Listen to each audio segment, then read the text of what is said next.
Guys, welcome to our channel. Ito tayo sa Play Store. Ayan.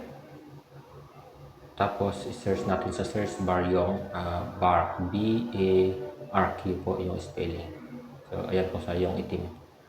Ayan. So, i-download natin. Ito po guys ay nakakatulong kasi libre talaga lahat.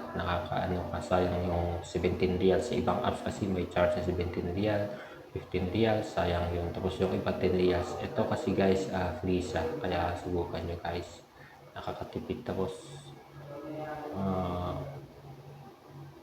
accessible siya sa ibang bangko dito sa Saudi. Di tulad ng iba na napili lang. So, ayan, inaantay natin para ma-install siya guys. So, try nyo ito guys sa inyong mga nandito sa Saudi para makatipid kayo guys habang libre yung transfer fee at saka VAT free po siya guys.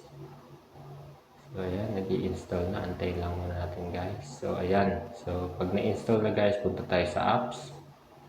Ayan, yung BARQ BARQ. Tapos buksan natin siya. Tapos ang kailangan mo lang dito ang ipasok guys is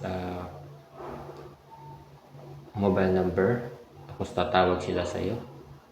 Tatawagan kanila. Hindi nakakita yung apps kasi bawal dito yung naka-confidential dito sa Saudi yung mga ganyan. So ayan, after ng apps, i-chat yung code, tapos yung ikama number mo, tapos mag-fill up ka ng birthday mo. After ng ikama, yan yung birthday. Gregorian tayo kasi yung history is Arabic yan. Yan yung paatras.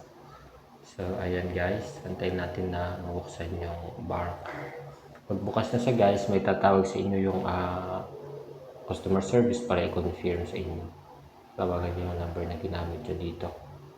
Tapos mag-chat sila ng password. Ayan, so nakikita nyo guys, sabi niya over 200 countries po siya. Pwedeng 200 countries accessible ito. Pwede sa wallet, pwede sa GCash to Philippines. Ayan, pag nag-send ka ng pera, tingnan nyo yan guys.